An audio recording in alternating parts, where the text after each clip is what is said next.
I'm so blessed na yung prayer ko noon ay walang bisyo ka ako yung gusto kong magpag-asawa.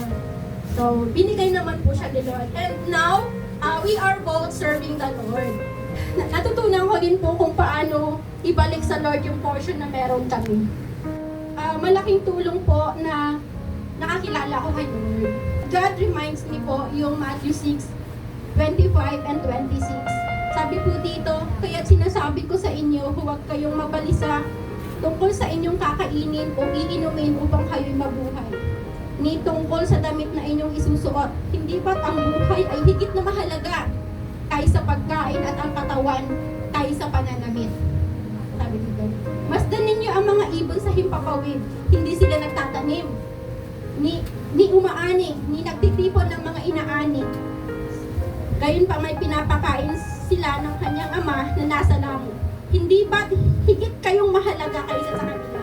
So God remind me na huwag kayong mapapalisa, huwag kaming mapapalisa or mag-aalala sa aking pangangailangan.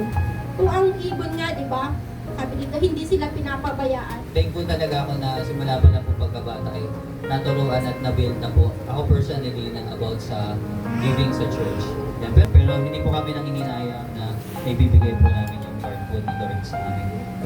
Kapayapaan pa din po ng Lord na binibigay niya sa kabila po ng financial challenges po. So God taught us how to be thankful po na po. God taught us how to be faithful. Yan. God taught us to entrust everything to Him. Ano mang maliit o kakaunti na meron ka, katulad po sa Bible na sabi ko, like the boy who offered 2 fish and 5 loaves to Jesus. Yan. Tinurn ni Lord para yung akala nating 2 isda at 5 tinapay na kaya lang pakainin, maybe kaunting number of people, pero God turned it to feed yung more than 5,000 men, pero according to Bible scholars, ang napakain talaga nun is around 12,000. Nilagay ko din po sa buhay po namin, we recognize that God is not only concerned about our salvation, but also concerned to the least concerned. Kumbaga, ito yung finances po natin, minsan nakikita po natin, ayun yung pinakamahalaga sa buhay natin. Pero least concern lang po yun. Least concern.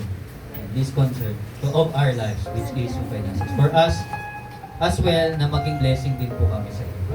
So, being a blessing to others, in the aspect of finances doesn't mean naman po na large number of people or maraming tao ka natutulungan. Maaaring nagsisimula si Lord sa isang tao. Maybe sa isang kapatid mo na kaya mong tulungan. Maybe sa kapatid mo or sa kaibigan mo na may pangangailangan. Doon ka gagamitin ni Lord. Hindi mo alam yung kayang gawin ni Lord doon sa isang or hindi mo alam yung kayang epekto nung ginawa mo, nung pinagawa sa iyo ni Lord sa ibang tao, doon sa isang tao na yun, tapos siya naman yung makakatulong din sa marami.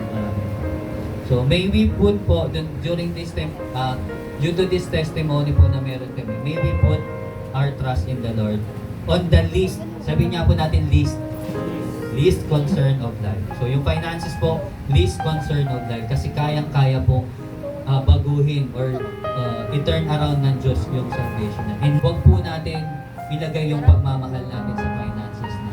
Let's just be faithful. Let's just be trustworthy sa kung anong meron tayo. Pero wag po nating kakawakan.